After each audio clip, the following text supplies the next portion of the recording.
guys, I'm Raf. Welcome back to the channel. So today's video is about this beautiful car we have had in the workshop recently. So behind me is a lovely Land Rover Defender. It's an urban automotive edition, so very, very nice car. We've had this in with us for a while now to do a bit of work. So basically what we've done on this car, we've done quite a few little jobs. We've upgraded the security on it first and foremost. Being a Land Rover, that's the most important thing because there's so many getting stolen. So we've installed our Land Rover package, which is based on a Pandora system, and then we customize it in-house to offer multiple levels of protection. We have got videos on that on our channel somewhere. Drop us a shout if you're interested. We've also installed a front and rear dash camera system. So we've installed a fine view front and rear 2K system, which offers protection when the owner is driving on the road. So that's all the basics. But then going from there, why you're here is we have upgraded the audio in this car. So the owner of this car approached us. We went back and forth, had a bit of a chat about what he wanted. And what we do with all of our clients is we have a sit down and have a chat, and that gets us to understand what you want. So this car behind us actually started off life as a commercial Land Rover Defender. So with the commercial vehicle, it's got the 4 doors, but it's got no seats in the back, and it's more like a van. So you've got seats in the front and then it's a van at the back. This car has gone away, been transformed from the commercial to a normal car. So it's had all the back seats fitted and everything. So it's now a car. Problem with that, when the commercials are sold, they're only sold with speakers in the front. There is no actual speakers in the rear of the vehicle. So the owner approached us, obviously he wants speakers in the back and he likes his music. He's actually a bit of a bass head. So after speaking to him, we actually did his brother-in-law's car. And after speaking to him, he was like, look, I want a lot of bass. I want it to sound clear. I want it to sound really nice. And I want some rear speakers. So what we've done on this vehicle is we've upgraded the whole system using Hertz and Audison products. They're generally our go-to. And what we've achieved, I feel, is amazing. So the client's only real requirement was he wanted heavy bass, but he didn't want to sacrifice any boot space. Now that is a huge challenge in itself. So on the Land Rover Defenders, underneath the boot floor, you've got a little bit of space, but then a lot of the electronics are under there. So obviously, A, we need to do a system where if the car ever goes in for any service work, it can be accessed. And B, we are really limited. There's not as much space as we'd like. We've upgraded the front speakers with Hertz Melee Legend speakers. Hertz Melee Legends are fantastic speakers. I'm not going to talk about individual products here. It's not about that, but they're amazing speakers. They're on our website, used many times in lots of installs, supercars, 4x4s, all sorts, and they always perform. So Melee Legend 2-way components in the front. They've gone in the stock locations, so all happy days, nice and simple. We've completely sounded in the whole car. So all the doors, the floor, the roof lining, everything's gone through it. This car, there was a lot of vibrations, and now the results are amazing.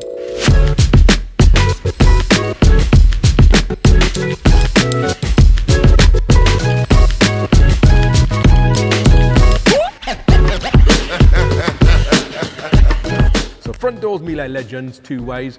Rear doors, because this was a commercial, the rear doors are not designed to take speakers.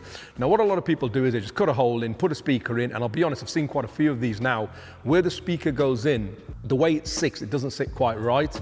So what we've done is we scanned and then 3D printed some adapters in-house, and again we'll overlay some images showing you how the speakers sit in the back. So we've installed Hertz Melee Pro coaxial speakers. So coaxial has a tweeter on the actual driver itself in the back of the car with some 3D printed collars, and they fit perfect. Again, lots of sound deadening.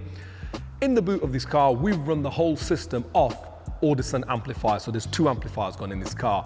So there's a 6-channel amplifier, and I'll break down all the parts down below in the description. The 6-channel amplifier is running the whole car. So 4 channels running the front end, fully active, sounds absolutely amazing. 2 channels running the rear doors. We've then run a mono amp. Now this is where it's quite special. So the mono amplifier we've used is the new Audison mono amp. All down below, you can read about it. But this mono amplifier is really unique in that it's a mono amplifier, but it's also the DSP.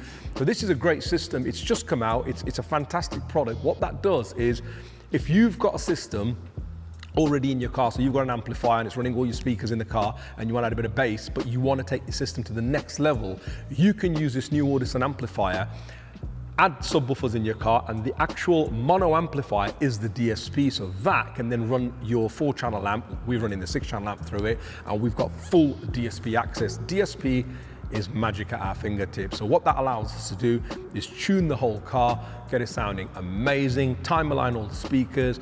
Time alignment creates an amazing sound stage. So if you sit in this car and listen to the music sounds like it's coming from the center of the dash. The vocals sound amazing. So 6-channel amp running the car speakers, mono amp running 2 10-inch Hertz Melee Pro subwoofers. We've built a custom subwoofer enclosure, which I'll show you in a second. We've gone ported because this guy wants loud and he wants it to really drop. So we've got 2 Hertz Melee Pro subwoofers in a custom subwoofer enclosure, which has gone under the original boot floor. We did consider 2 12s, but when we measured up the volume in the boot, we didn't have enough volume. So 2 10s ported. These sound awesome. If anyone's heard the Hertz Melee Pros, they're an amazing sounding woofer. So we've got 110 in my own son's Golf.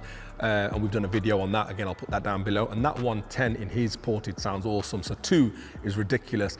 And with the amount of power we're putting to them, they absolutely rock. We've then put grills over the subwoofers. We've had to do this because obviously the guy wants access to his boot and he wants to use it. So what we'll do now, we'll go to the back and show you the subwoofer enclosure.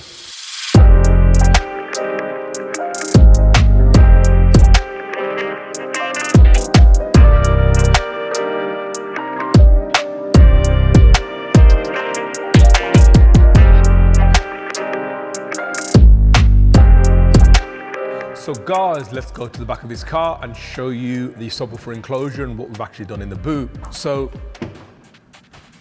in the boot, like I said, the main requirement from the owner was he wanted boot space. So we couldn't build a traditional box.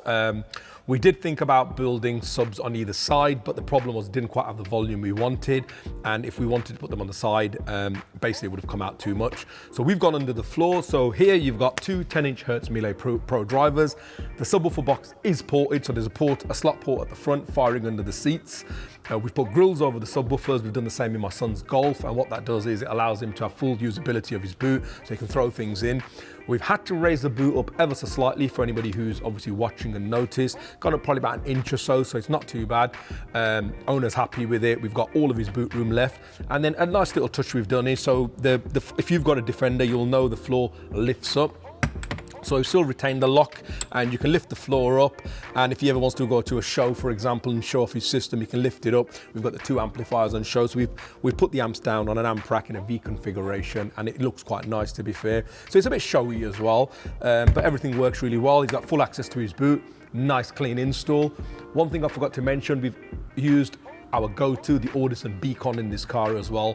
So we've done a full video on the Beacon. So the Beacon sort of gives you lossless, high-res Bluetooth audio. So what you can do is when you get in this car, you connect your phone. If you've got well, you only connect it once, and whenever you get in and you want to stream music through the Beacon, it automatically disconnects the factory source unit, and you can listen to high quality music. And if he ever has like the navigation talking over or anything like that, it automatically stops the Beacon, talks over, and then the Beacon kicks back in. So the Beacon's a really clever little device. It doesn't cost a lot of money, so we put a Beacon in. And finally, we've done our DRC, which is the controller for the Audison amplifier. And what that does is it allows the owner to A, have master control over his volume, B, set different profiles, because we've set a couple of profiles, and C, more importantly, adjust the bass. So let's say he's traveling with his missus and his kids, and he doesn't want to shake the whole car. He can turn the bass down from the front. It's really easily accessible, but when he's by himself and he wants like lunatic mode, it's nice and easily accessible. So guys, that's it for the Defender build. If anybody wants a similar system or any system, whatsoever, feel free to drop us a shout. Thanks for watching this video. Please subscribe to the channel, like this video because it does help with the YouTube algorithm. I'm out.